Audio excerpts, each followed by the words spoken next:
significado de la cebada en las Escrituras, tercera parte. La ley de los primeros frutos o primicias. Todos estos detalles apuntan al hecho de que la compañía de cebada es la primera en ser levantada entre todas las criaturas de Elohim. Por su propia voluntad, Él nos hizo nacer por la palabra de verdad para que fuéramos como primicias de sus criaturas, dice Jacob en el capítulo 1. En el libro de Gitgalut somos informados de los 144.000 que cantan una nueva canción delante del trono de Elohim. En Gitgalut 14.4, estos son llamados primicias para Elohim y para el Cordero. Primicias o primeros frutos implican que una cosecha mayor está todavía por venir, ¿sí? Así como Yeshua fue primicias de los que durmieron, en Corintiim Aleph 15, así los vencedores de la primera resurrección, que corresponden a los 144.000 de Gitgalut, son los primeros frutos de otros todavía por venir. La ofrenda de los primeros frutos siempre significó el comienzo y no el fin de la cosecha. Shaul aludió a la ley de las primicias. Además, si la primicia es santa, también lo es toda la masa. Y si la raíz es santa, también lo son las ramas. Esto está en Romanín 11. Los primeros frutos siempre santificaron la cosecha. Los primeros frutos santifican toda la cosecha. Cuando los primeros frutos de una cosecha, si cebada o si trigo, porque también hay que entregar en el trigo las primicias, cuando esos primeros frutos fueron ofrecidos a Elohim, entonces las personas podían ir a sus casas y cegar el resto de la cosecha. Hasta ese momento no podían tocarla. Por esa razón, Jacob nos dice que la congregación es los primeros frutos de creación. Cuando la congregación es cegada y traída a la casa de Elohim, no es el fin del mundo, sino el principio de una cosecha mayor. Igualmente, los vencedores son los primeros frutos o primicias de la congregación. Ellos son las primicias de los primeros frutos, dice en Shemot 23, es decir, los primeros frutos de la cebada que fueron ofrecidos poco después de la fiesta de Pesaj. Estos son los que heredan la primera resurrección. Feliz y santo el que tiene parte en la primera resurrección. Sobre estos, la segunda muerte no tiene ningún poder, sino que serán sacerdotes de Elohim y del Mashiach y reinarán con él por 1000 años. Esto está en el capítulo 20 de Gitgalut. El resto de los muertos, tanto incrédulos como el resto de los creyentes, no serán levantados hasta que los 1000 años estén acabados. Entonces, todos los muertos, pequeños y grandes, serán levantados. En ese tiempo, los creyentes no vencedores recibirán la vida, mientras que los incrédulos recibirán el juicio, como Yeshua dijo. No se asombren de esto, porque vendrá la hora cuando todos los que están en los sepulcros oirán su voz y saldrán los que hicieron el bien para la resurrección de vida, pero los que practicaron el mal para la resurrección de juicio. Está claro de la declaración de Yeshua que la resurrección del gran trono blanco va a incluir a creyentes a los que se les va a dar vida, así como a incrédulos que serán juzgados. Es por este motivo que nosotros debemos esforzarnos por lograr una mejor resurrección. Dice Ibrín en el capítulo 11, por la fe, mujeres recibieron por resurrección a sus muertos, a unos los torturaron sin esperar que los rescataran para obtener una resurrección mejor. Ellos estaban apuntando a una cosa mejor. La primera resurrección es la mejor resurrección. Estos que logran la mejor resurrección son aquellos que gobernarán y reinarán con Mashiach durante los 1000 años de la era de Sukkot. Gidón es el pan de cebada, es un interesante personaje de las Escrituras porque su ministerio no solo revela el carácter de la compañía de la cebada, sino también lo muestra con respecto al trigo y a las uvas. Israel había sido obligado a pagar el tributo a los midianitas por 7 años. Esto está en Shoftim, en el capítulo 6. Cuando Israel se arrepintió finalmente y clamó a Elohim por liberación, Elohim les envió un profeta para darles una lección de historia en primer lugar. Esto era para mostrarles que Elohim había traído esa cautividad sobre ellos, para que no fuera cuestión de que ellos pensaran que había sido una casualidad. Como Shaul escribió muchos años después, estas lecciones de historia eran escritas para nuestro aprendizaje. Ellas son los ejemplos de cómo Elohim trata con los hombres y naciones. Cuando la gente se arrepintió ante la palabra del profeta, entonces Elohim envió a un malaj a comisionar a Gidón como juez o libertador para salvar a Israel. El malaj encontró a Gidón trillando trigo en un lagar. ¿Sí? Escuchen bien porque voy a repetirlo. Estaba trillando trigo en un lagar. Un lagar es para pisar uvas, no para trillar trigo. Un mensajero de Yahweh vino y se sentó bajo el terebinto en Ofrá, que pertenecía a Joash el Abiesrita. Su hijo Gidón estaba entonces desgranando el trigo dentro de un lagar para ocultarlo de los midianitas.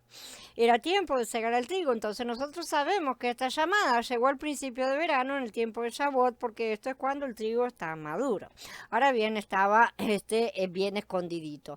El trillar del trigo de Gidón describe la llamada a quitar la paja, la naturaleza carnal del trigo, que es la congregación. El lagar significa juicio. Vean bien, que es normalmente reservado para los incrédulos y también disciplina aplicada a la congregación. La diferencia entre juicio y disciplina está dada por la forma que cada uno la recibe. La acción aplicada es la misma tanto para creyentes como para incrédulos. Tomemos, por ejemplo, las plagas de Egipto. Las primeras, que fueron la presentación de los reclamos del juicio y las advertencias iniciales, afectaron tanto a los misritas como a los israelitas, porque ambos la merecían por sus comportamientos. Ambos cayeron bajo esas, si no se ocuparon de prestar atención y esconderse como el Padre les advertía, ¿no es cierto? Porque de cualquier manera todos sufrieron las primeras plagas. Entonces todos se quedaron sin agua la primera vez y todos. Mientras que para los mirritas estas cosas, sin embargo, fueron juicio, para los israelitas fueron disciplina. Los mirritas no se apartaron de sus conductas ni de sus dioses, mientras que los israelitas se aferraron a su Elohim. Por ese motivo ellos, a pesar de haber sufrido disciplina, fueron guardados del resto del juicio. Para nosotros también es así, porque nosotros también sufrimos las primeras plagas, ¿sí? Que nuestros amigos y conocidos incrédulos o dormidos o errados de camino, como lo quieran llamar, pueden llegar a sufrir. Todos estamos juntos en este mundo y a todos nos afectan las mismas cosas, como por ejemplo mala alimentación, contaminación, intenciones malignas de asesinato por vacunas, cosas por el estilo. Pero mientras los incrédulos blasfeman contra Elohim, es decir, insisten en buscar soluciones por sí mismos, los creyentes aprenden disciplina, aprenden a obedecer, a confiar y a cambiar sus conductas. Pero esta aparente incongruencia solo es correspondiente a la declaración en Gigalú que dice: salió del altar otro mensajero que tenía poder sobre el fuego y llamó a gran voz al que tenía la voz afilada, diciéndole: mete tu hoz afilada y vendimia los racimos de la viña de la tierra, porque las uvas están maduras. Kit Galut en el capítulo 14, 18.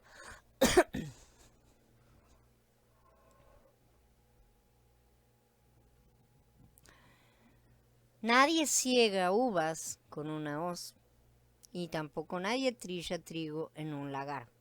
Estas cosas son muy simbólicas, sin duda alguna, pero la cosa principal para nuestro propósito es mostrar que la compañía del trigo, la congregación no vencedora, sufrirá pruebas por fuego para ver si sus trabajos son hechos de madera, heno y hojarasca, como está escrito.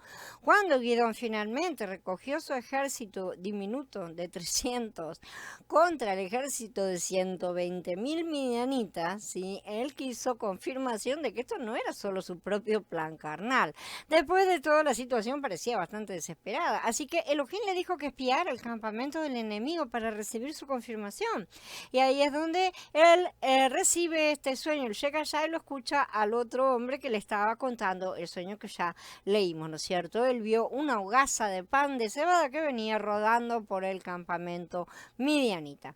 Entonces, nosotros vemos de esto que Gidón y su ejército representan la compañía de la cebada, los vencedores que heredarán la promesa de Elohim al final de esa edad actual. Ellos van a arrollar un campamento de 120.000, ¿no es cierto?, que son la fuerza justamente del enemigo, con 300 personas, o sea, un mínimo de personas, un número muy pequeño, como los 144.000, que en proporción es un número muy pequeño, y estos números son simbólicos,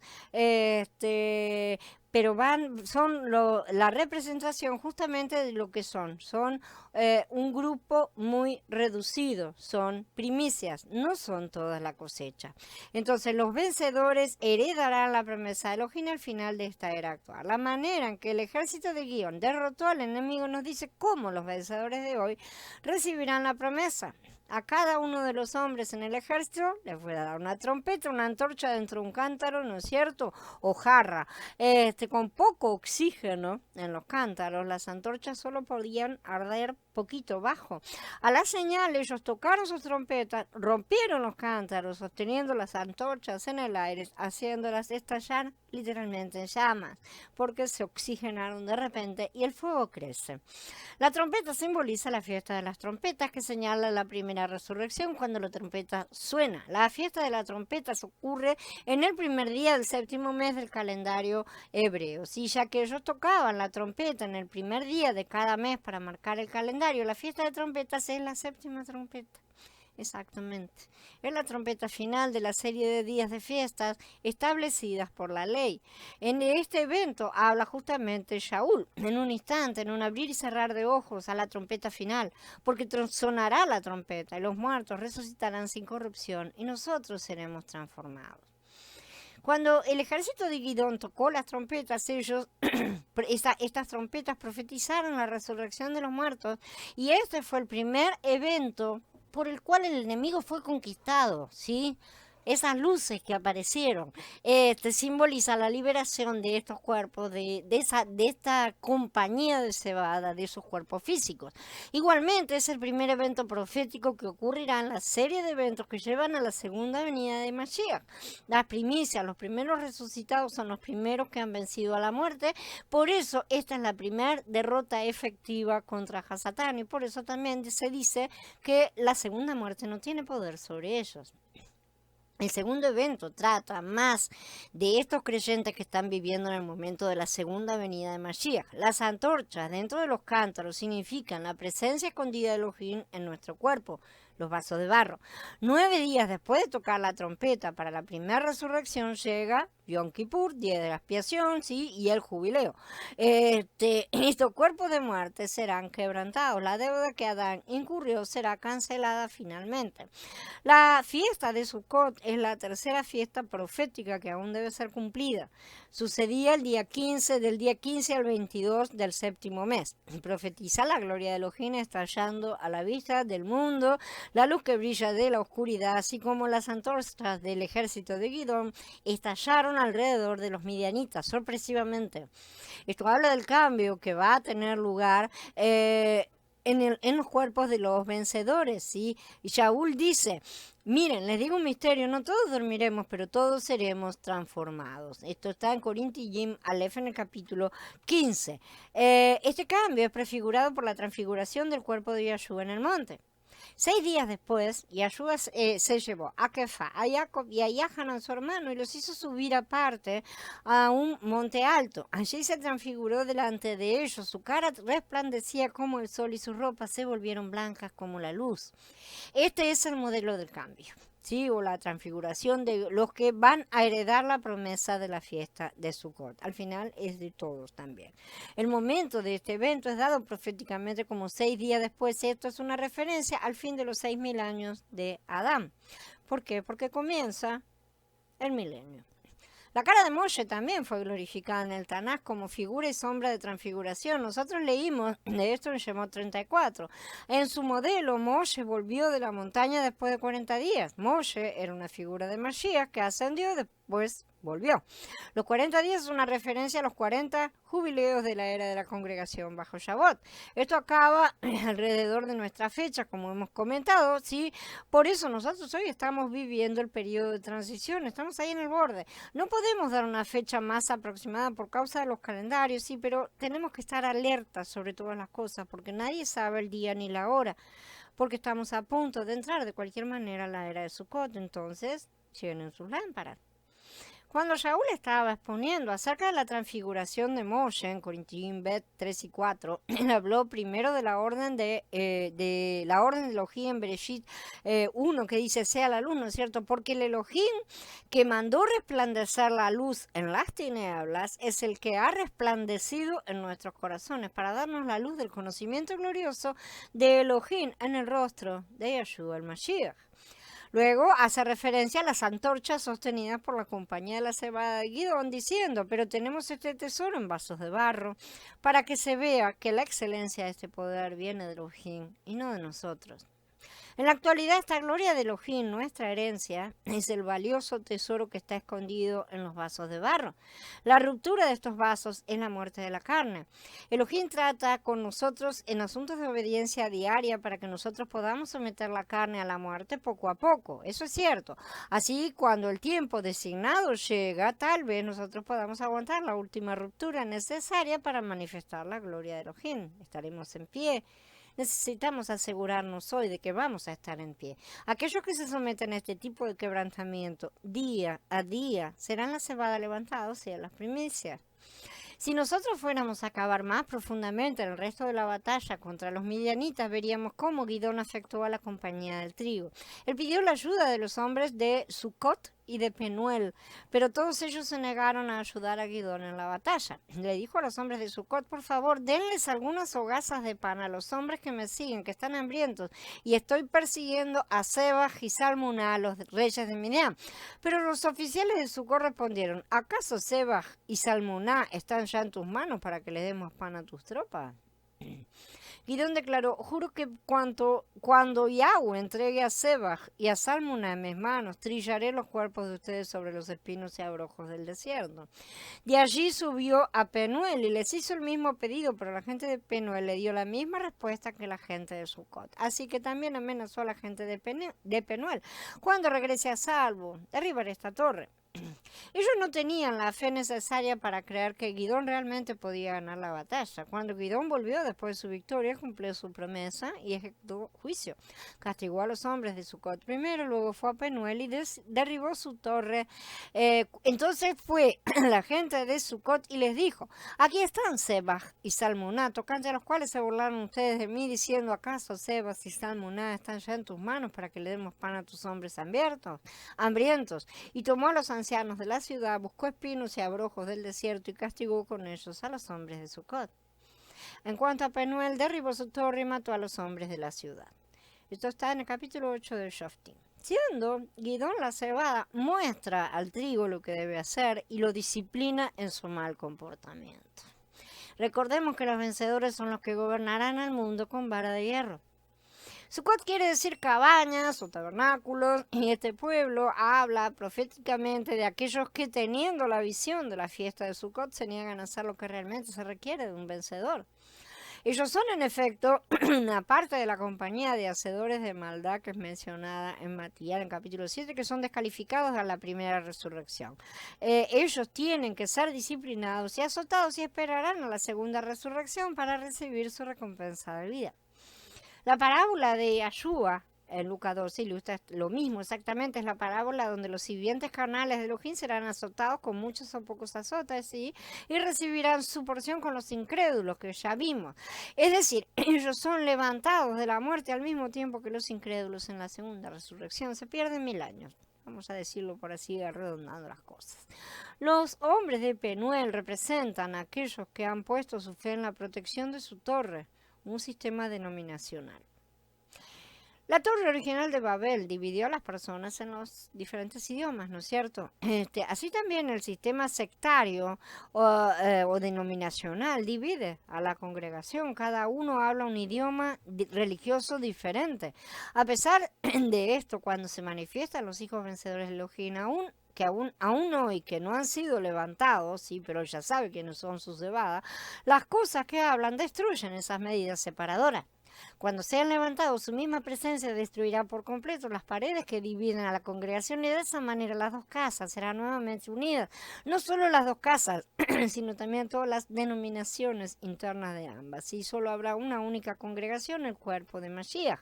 Ellos hablarán la verdad, los hombres sabrán la verdad, las disputas doctrinales se volverán una cosa del pasado. Y así Gidón estaba sacudiendo trigo en el lagar. Y eso es lo que él había estado haciendo simbólicamente a la primera aparición del Malaj en el capítulo 6. ¿Sí? Eso es lo que Gidón hizo a la compañía del trigo, que es representada por los hombres de Sucot y Penuel. Y también es lo que los vencedores de la cebada están haciendo hoy con los creyentes del trigo. Si es que los vencedores están realmente activos.